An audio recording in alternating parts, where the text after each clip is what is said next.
A long-term deal for New Orleans Saints safety Marcus Williams reportedly unlikely. Should the Saints be interested in a Dolphins corner? And Top 3 Thursday takes a look at the top 3 corners the Saints could look for in the trade market in particular, all on today's episode of Locked On Saints. It's the Locked On Podcast Network, your team every day. You are Locked On Saints, your daily New Orleans Saints podcast. Part of the Locked On Podcast Network, your team every day.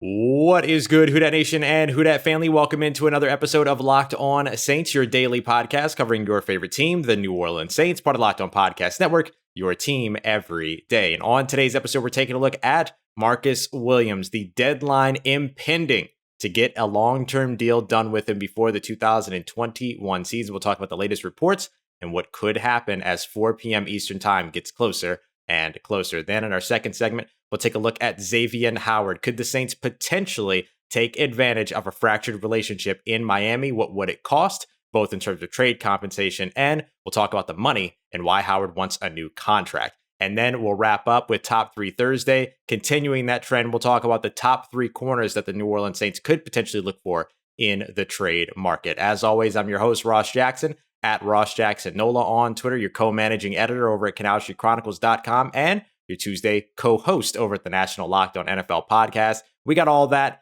and a little bit of lagniappe for you on today's episode of Locked On Saints, your team every day.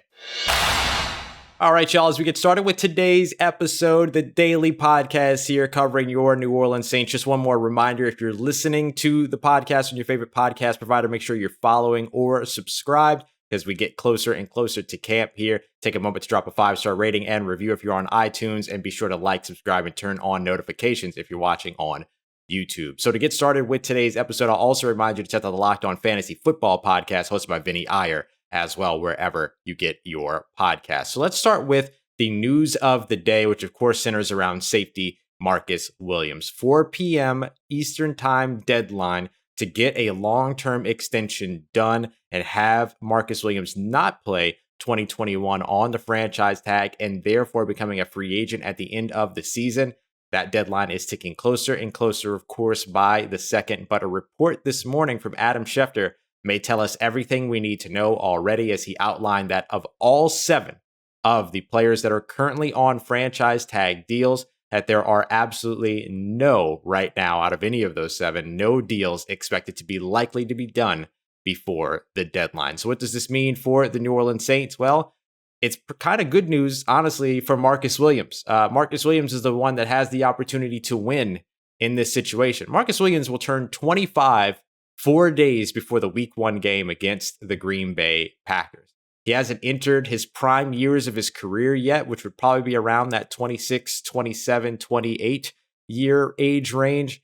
And so he has an opportunity to really step up into a big opportunity next season and then step into a huge contract the next offseason, whether it's with the New Orleans Saints or potentially elsewhere. If a deal got done, be easy to say that the Saints won that deal, right? That they won this situation just simply by getting the deal done. I mean, you talk about the same reasons above, that he's a young safety that hasn't even entered the prime of his career yet, that he has an upward trajectory year over year. Their focus on retention, which is something that this team has always very much focused on, specifically since they started winning in the 2017 season and they sort of changed their approach to the offseason, and no room for regret in that situation. Losing Marcus Williams feels like something that the Saints have accidentally allowed to happen in the past before. Remember Rob Ninkovich? Remember New Orleans Saints head coach Sean Payton and his comments around letting Malcolm Jenkins walk in favor of signing Jairus Byrd after the 2013 season?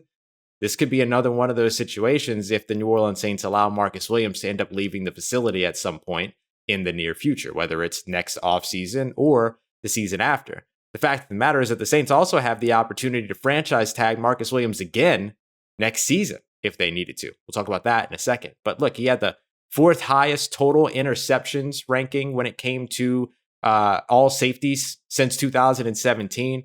top 10 when it came to the highest total of passes defended, with 30, number one being 40 in that same span amongst that same position group. Dropped his missed tackle percentage from over 14% to just over 4% from 2019 to 2020, meaning that he only missed 2 tackles in all of 2020 all told. That's why I mentioned that this guy's trajectory is upwards. He's only gotten better and will only continue to get better. Now, again, like I referenced before, the Saints could still keep him after next season if they don't end up extending him or getting that long-term extension done before the franchise tag deadline, which is, again, 4 p.m. Eastern time today. If they're not able to get that deal done, they could still franchise tag him for a second time next season. But that could run them anywhere between $13 to potentially $17.5 million on that contract in a year where they don't even have 40 players on contract at the moment, and they're already over the salary cap for 2022 by $22 million. Now, there are already some built-in mechanisms to help them be able to knock that down. You can look at the roster bonus that they gave Ryan Ramczyk, the $8.5 million roster bonus for next season. They'll restructure that, and they'll turn that into a signing bonus and then save themselves around $6 million next season with that. And they have some other mechanisms built in that they can continue to extend and get all of that done. But trying to justify putting a second franchise tag on Marcus Williams will certainly be hard to do, at least from this point out. Now, if they decided to do that, they decided to go that route, then they'd probably have a way to figure it out, right? Like they'd have a plan before they made that decision. But it's not a great decision for them to make as you try to project it moving forward. Now, if Williams goes out there and has a good but not great season, that might be the best case scenario for the New Orleans Saints, because then he could end up staying in New Orleans, not have as much competition and not demand highest paid safety money out there.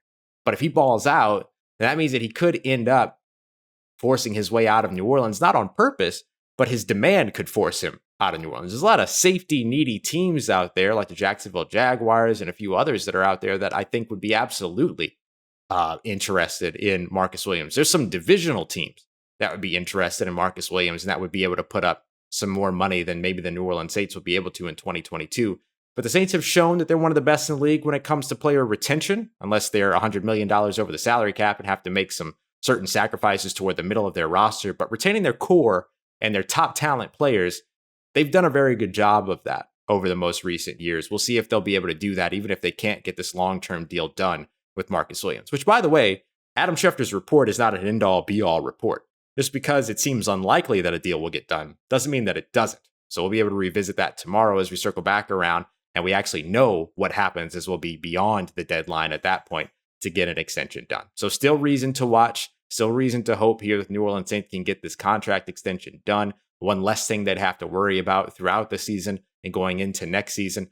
But if they can't get it done, then safety will definitely be a big storyline ahead of the 2022 year for the New Orleans Saints. All right, y'all, from one defensive back to another, we'll take a look in our next segment at Xavien Howard, whose fractured relationship with the Miami Dolphins is rumored to be something that the Saints may reportedly be interested in. We'll talk more about that as we continue on with today's episode of Locked On Saints. And if you're ready for some NFL action already, make sure you check out BetOnline.ag. They just put up odds for passing yards leader, rushing yards leader, and receiving yards leaders in 2021. If you're feeling strongly about any of the New Orleans Saints, you might want to go check out those odds. 33-1 odds that Jameis Winston leads the league in passing yards, 16-1 odds that Michael Thomas leads the league in receiving yards, and 50-1 odds that Alvin Kamara leads the league in rushing yards. If you're pretty good about any of those, or you just really like the favorites like Patrick Mahomes at 6-1, go and check out betonline.ag. It's free to sign up for an account, and when you put down that first deposit so that you can start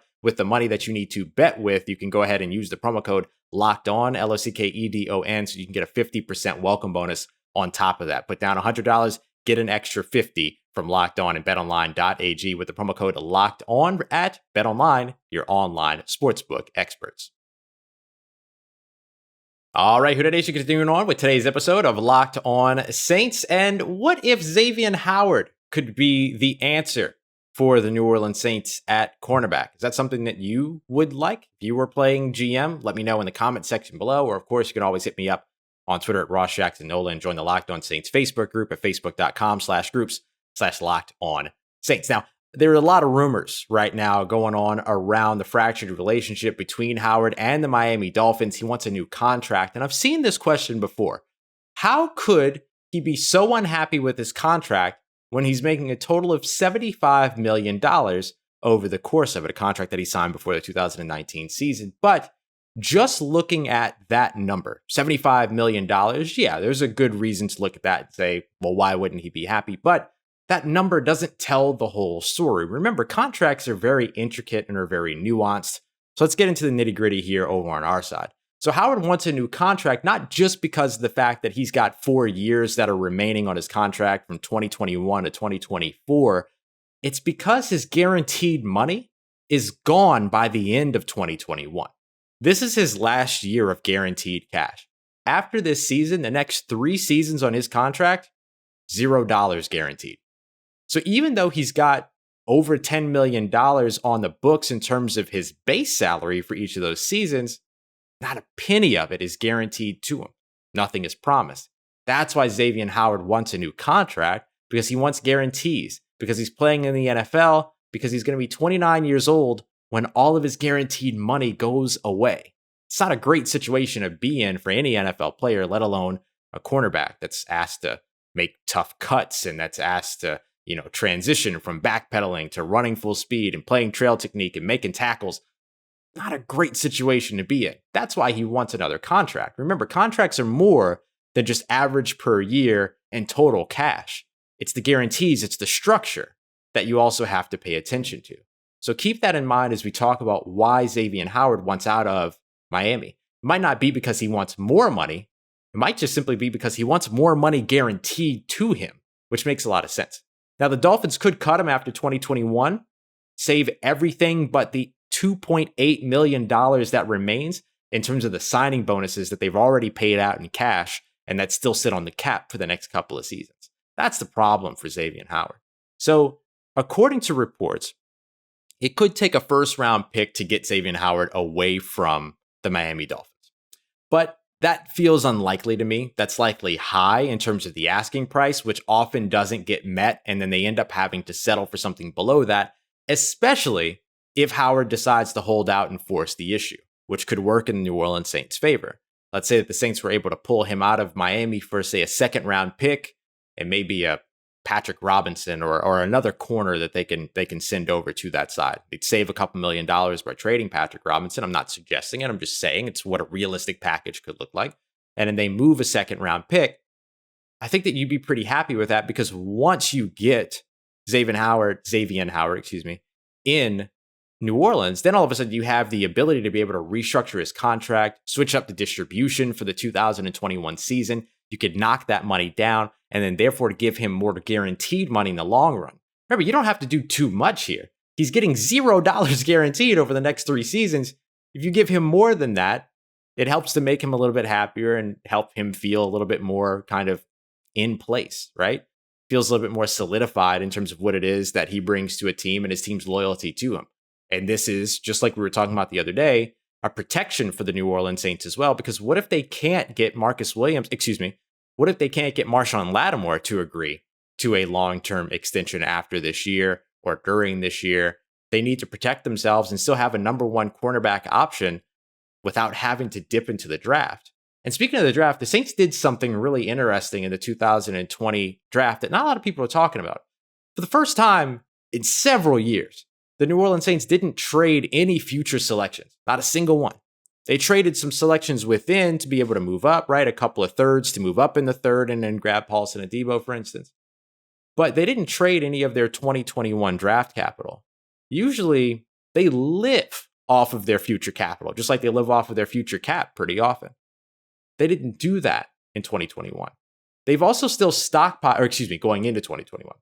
They also stockpiled $11.6 million of salary cap space so far, which they could have used to sign a cornerback by now. Now, of course, negotiations go 2 ways, right? It's not just about having the money. It's about the player, the fit, the team, the fit, everything like that as well.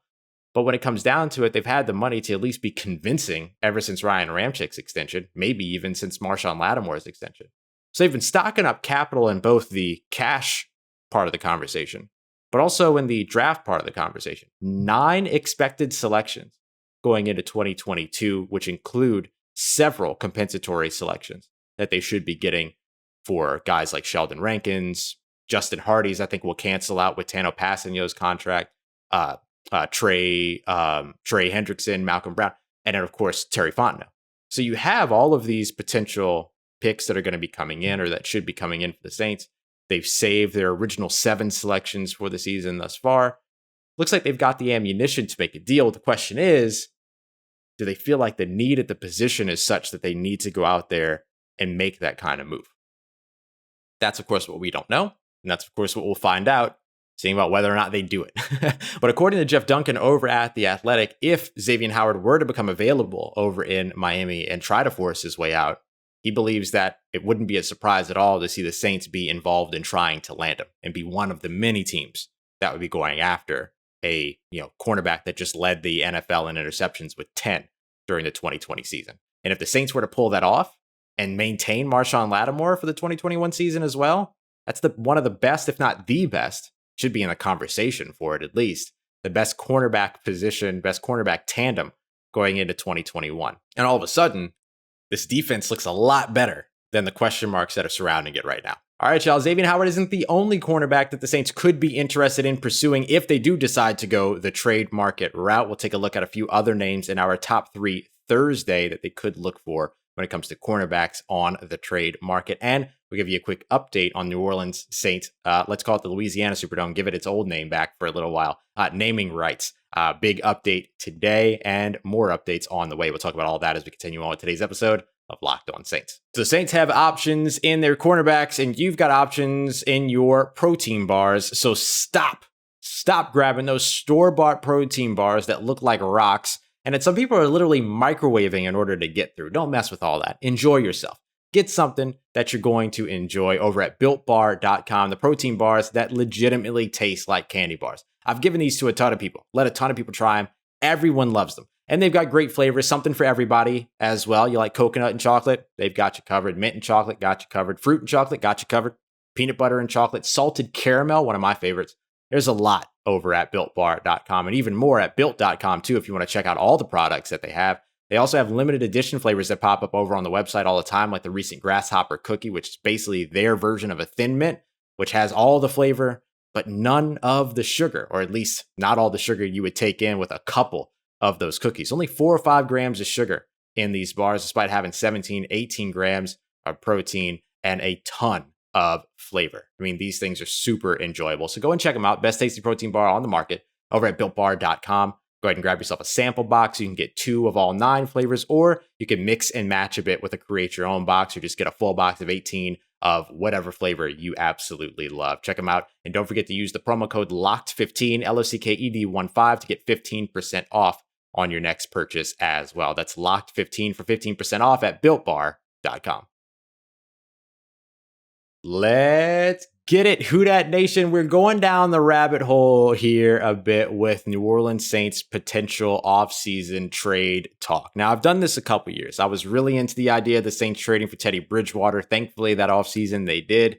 And then I kind of got into the idea of trading for Mike Gesicki at one point. I do this.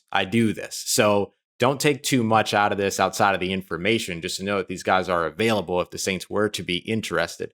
This is something that I do often. I look at around the trade market and say, hey, those would be pretty good fits. And the New Orleans Saints, for once, actually have the draft capital to be able to pull off something and a salary cap space to do it too. So we'll talk about my top 3 corners that the New Orleans Saints could trade for. Now, I was very close to putting Bradley Roby on this list. I'll use him as an honorable mention. I just don't know how much of a fit he is. I mean, 5'11", 194 pounds. He's a fit in terms of size, but in terms of skill and in terms of fitting the scheme, I just don't know how much he's really going to be able to contribute. But I did want to at least mention his name because his contract is mad cheap, and he would be from a Houston Texans organization that's kind of purging their roster anyway. So he could be an interesting one that I'll use as an honorable mention here. But at number 3, I'll go with Xavien Howard. Now, we just talked about him and kind of gave the update about his situation, Jeff Duncan's comments, could the Saints be interested, all of that. I put him as last on this list out of 3, right? I mean, I guess if you're not first, you're last, but it's only third. But I put him as third on this list, mostly because we've already talked about him, but also because again, the salary cap issue, or excuse me, the contract issue might be a thing because you can do everything that we talked about in terms of extending him and distributing the money differently and then giving him guaranteed money and all that. But again, you still have 2022 that hump you have to get over there. Then you start getting into the $100 billion TV deal that the NFL cashed out on this past offseason. And so the salary cap should rise exponentially starting in 2023, but specifically 2024, 25, those seasons should see a big skyrocket. So you can start to build contracts out that far. But, he might get a better offer for more money sooner this year. And that might be something that he would be a little bit more willing to, make the trade situation easier for the Miami Dolphins. Now, it's going to be up to the Miami Dolphins, right? Either the Dolphins want to trade him or the Dolphins don't want to trade him. He's not going to have much say in all of it. But if they are going to work with him to get a trade done, then that would be something to keep in mind. The good news, though, is that he's only 28 years old, so you can get a couple more years out of him for sure, and then have him opposite your 25-year-old corner in Marshawn Lattimore, who's still extremely young. At number 2, I'm going to go with J.C. Jackson. He was second in the NFL last year with interceptions. I think he had 5 straight games with interceptions last year as well. He had 8. He was behind, of course, Xavien Howard with 10, who led the NFL in interceptions. He was given a second-round tender early on this year in the offseason. That tender ended up converting to a contract because no one submitted an offer sheet before the April deadline. So he right now sits on a contract that's $3.3 million unguaranteed 1 year, guaranteed 1 year, and that's it because nobody submitted anything on that RFA tender. So he is accessible, he is cheap, and you no longer have to give up a second-round pick to try to trade for him. 25 years old, and you could give him a longer extension with some, more guarantees and things like that as well. So he could be an option, and it might even help you open the door to the number 1 option, which for me is still Stephon Gilmore. And I know that it's a dream situation. I've told you in the comments and on Twitter and everything that it's a far-fetched idea, but it's something that could happen. I mean, if you look at the money certainly works. Stephon Gilmore if you traded for him, he would only take $7.735 million to his new team. The rest of it would exist as dead money for the New England Patriots. So if you offered the Patriots an offer for their younger star cornerback in J.C. Jackson, but they don't want to move J.C. Jackson, they could counteroffer and then add Stephon Gilmore to the conversation if they're concerned about Stephon Gilmore's willingness to play for them and a fractured relationship kind of existing there in New England as well. $8.5 million would be picked up by New England because the $13 million or so that is his salary cap hit here in 2021 is a combination of like roster bonus, workout bonus, and then signing bonus, which has already been accounted for essentially. And so that $8.5 million of signing bonus and restructure that they hit him with a couple of years ago, if I remember correctly, would end up being the large amount that they would have to pick up, but only $7.7 million, which would be the base salary, which is just over $7 million. And then the roster bonus, which is just over $700,000, would travel to his new team. So you could work out a short-term extension for him, 2-3 years, to be able to spread some of this out and also keep him around, again, protecting yourself in case you can't get your number 1 corner, Marshawn Lattimore, on a long-term deal after the 2021 season, during the 2021 season, whenever that extension could potentially happen. And he's going to turn 31 before week 2 of the regular season. So just going with a 2 or 3 year deal makes a lot of sense if that's the route that you wanted to go. So those are my 3 guys: Xavien Howard, J.C. Jackson, Stephon Gilmore, and then an honorable mention to Bradley Roby, who again, I'm not super sold on, but because of the salary cap, the situation, everything like that, I wanted to include him because he's a name that could get moved this offseason. Real quick, before we wrap up, I wanted to make sure that I told you a little bit. I always promise you a little bit of lagniappe, which, by the way, means something extra. I finally remembered to define that. Lagniappe means something extra in our world over with the Cajun folks and the Creole folks like myself. That's all that means. So when I tell you I'm going to give you a little bit of lagniappe, I always try to give you a little bit extra in every episode. So here's a little bit extra for today's episode. The Mercedes-Benz part of the New Orleans Superdome, Louisiana Superdome, came down today. Finally came down. Those words, Mercedes-Benz, came off of the Superdome because today was actually the contract expiration date for the naming rights deal between the owners or the company that manages the Superdome and Mercedes-Benz. Now, new naming rights have not been finalized yet. You can see more from Amy Just over at NOLA.com, who spoke with Gail Benson and the New Orleans Saints about it some more. But reports since March have suggested and indicated that it's going to be Caesars Entertainment that is going to be that's going to own the naming rights for the New Orleans Saints, or buy the naming rights for the New Orleans Saints. So we might expect something like Caesars Superdome or something like that by the time that the 2021 season actually kicks off. Remember that Caesar is also one of the 3 partners, official betting partners for the NFL as well, along with DraftKings and FanDuel. So a pretty good situation to get in for the New Orleans Saints there. So we'll learn more before the 2021 season begins, but Mercedes-Benz officially down from the Louisiana Superdome, we'll call it for right now, and Caesars expected to be the new naming rights holders moving forward, but nothing has been finalized just yet. All right, y'all. I appreciate you very much for being here for another episode of Locked On Saints. We'll be back tomorrow, our Friday episode, making sure we keep you up to date with everything that happened and all the big stories throughout the week. So in case you missed it, is going to be here for you to get you all caught up. And of course, we'll cover all the stories around Marcus Williams, everything else going on around your New Orleans Saints as we wrap up the 5th day of the week, as we continue on 5 days a week here with training camp right around the corner. Now that you're done here, make sure you check out the Locked On Today podcast hosted by Peter Bukowski, getting you up to date on everything you need to know around the world of sports in less than 20 minutes. Get it wherever you get your podcast. We'll be back with you tomorrow. And as always, I appreciate everything that y'all do to help support what we've got going on here over at Locked On Saints. Thank you so much. And remember, you can always find me on Twitter at Ross Jackson, NOLA. Hit me up. Let me know how the family's doing. Let me know how you're living. Let me know how you're momming them. And trust you, Dat Nation. I'll holla at you.